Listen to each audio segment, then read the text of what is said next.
Hi friends, it's Papa Dale here another time, and we are continuing our series of Bible nutshells. Today's nutshell is number 53, Christ's Burial, and this is one of about 100, maybe a little more, teachings of the historic Orthodox Evangelical Christian Church. Purpose for this video series is to edify the church and also to leave a body of content for those people who might be left behind after the rapture and they suddenly get interested in the Bible and they're wondering who can teach them what it means. Well, this body of content may help them in that regard. So who am I? Well, I'm Papa Dale.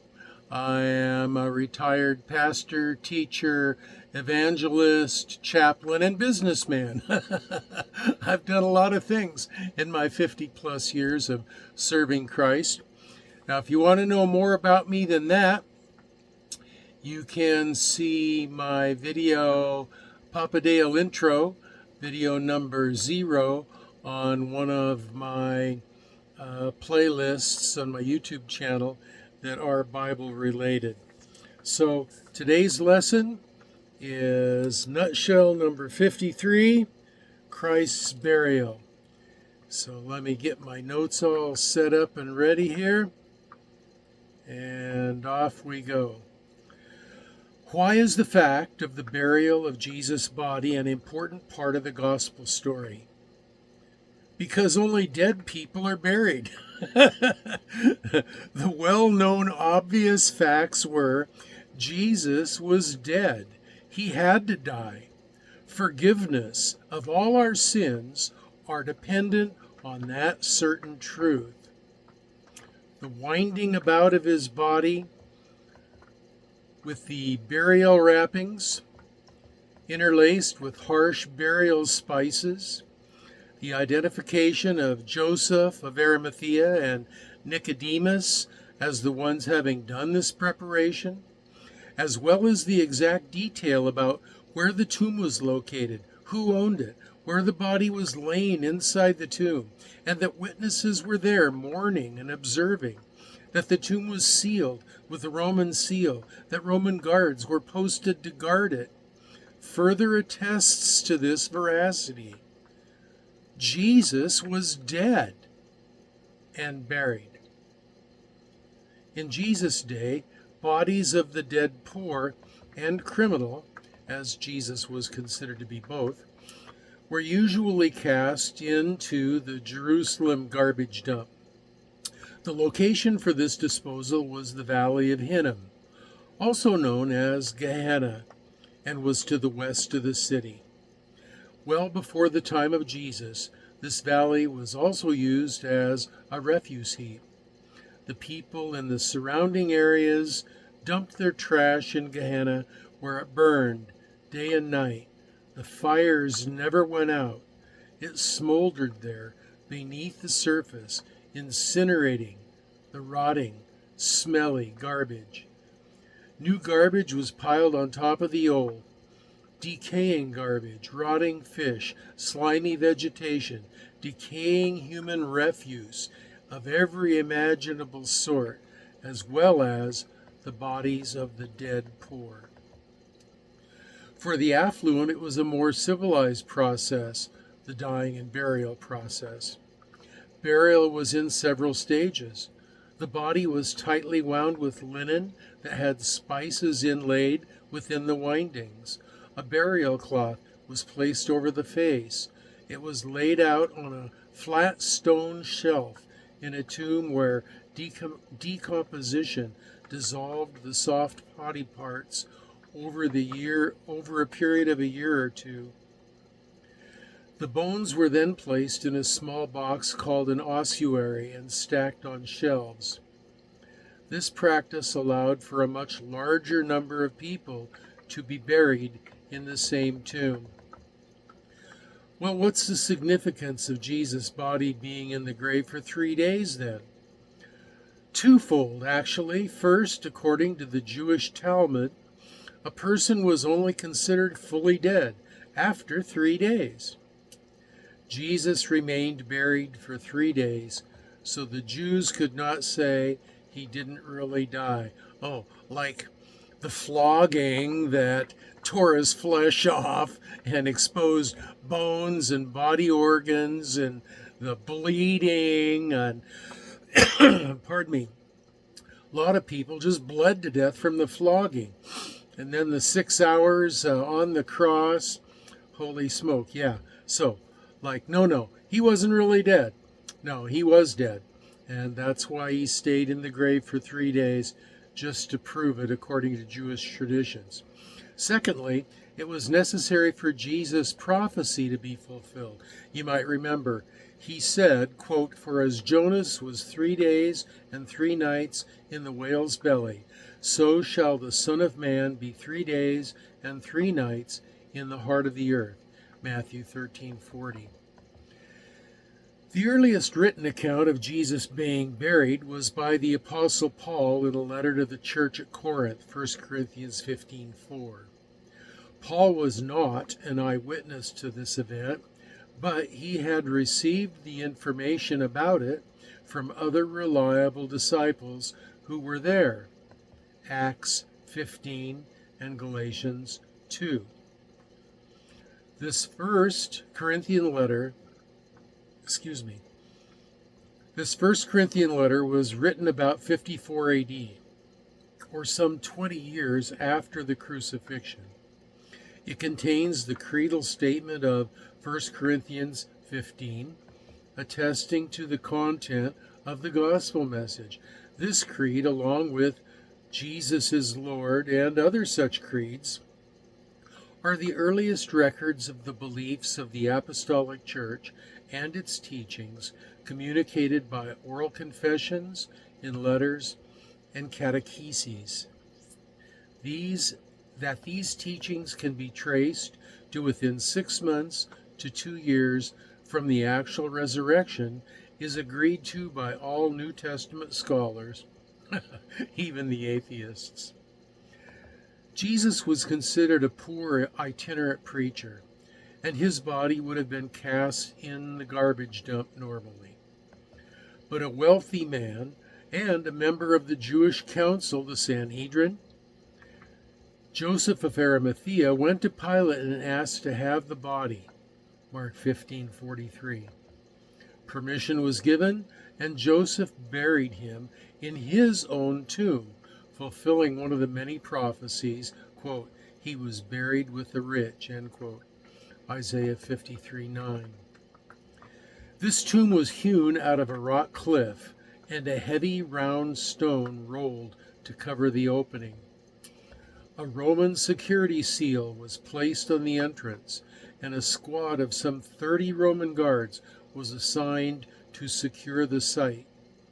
The guard was to ensure the body of Jesus would not be stolen, and the soldiers were under the threat of death for failure to protect it.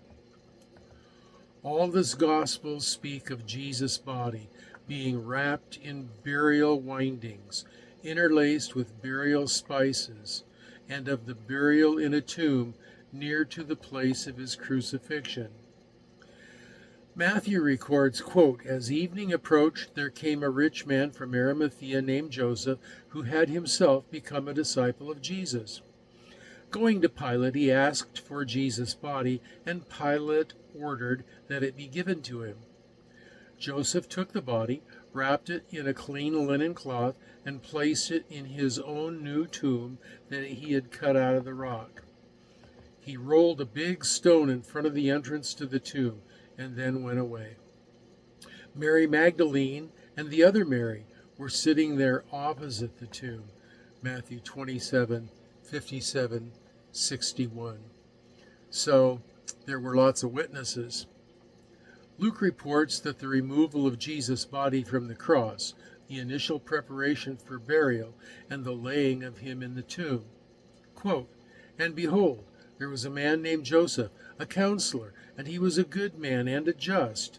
The same had not consented to the counsel and the deed of them. He was of Arimathea, a city of the Jews, who also himself waited for the kingdom of God. This man went into Pilate and begged the body of Jesus, and he took it down and wrapped it in linen, and laid it in a sepulchre that was hewn in stone, wherein never a man before was laid. And that day was the preparation, and the Sabbath drew near. And the women also which came with him from Galilee followed after, and behold the sepulchre, and beheld the sepulchre, and how his body was laid. Luke 23, verses 51 through 56. Mark tells it this way: And Pilate marveled, as if he were already dead. And calling unto him the centurion, he asked him whether he had been any while dead. And when he knew of it, the centurion gave the body to Joseph. And he bought fine linen, and took him down, and wrapped him in the linen, and laid him in a sepulchre which was hewn out of a rock. And he rolled a stone under the door of the sepulchre. And Mary Magdalene and Mary the mother of Joseph beheld where he was laid. Mark 15, 43 through 47. And then John remembers it this way, quote, Then took they the body of Jesus, and wound it in linen cloths, with the spices, as the manner of the Jews is to bury. Now in the place where he was crucified there was a garden, and in the garden a new sepulchre, wherein never was yet a man laid. There laid they Jesus, therefore, because of the Jews' preparation day, for the sepulchre was nigh at hand. End quote, John 19, 40 through 42. And then Jesus himself prophesied of his own burial, saying, quote, For in that she hath poured this ointment on my body, she did it for my burial. End quote. Matthew 26:12. It is the burial of Jesus' body by the hands of many, Romans, Jews, Sanhedrin members, poor fishermen, women, witnessed by Roman soldiers at the cross and at the tomb, that guarantees that Jesus was dead. And thank God for it. He laid down his life because he loved us. Jesus said, quote, No man taketh it from me, but I lay it down of myself. John 10, verse 18. And also Jesus said, Greater love hath no man than this, that a man lay down his life for his friends. End quote. John 15:13. Sometimes the burial of Jesus kind of gets short shrift in the discussion of the Passion of Christ. He was murdered, he was buried, and he rose again. And we seem to tend to focus on the idea of the fact that he died and rose again. And we, like I said, just kind of make short shrift of the idea of his burial. But the fact is, his burial is an extremely important part of this life-ending process for Jesus. It is the proof that Jesus was dead. There was no swoon where he passed out and then came back, was vivified again, and came unto his senses again and walked away later.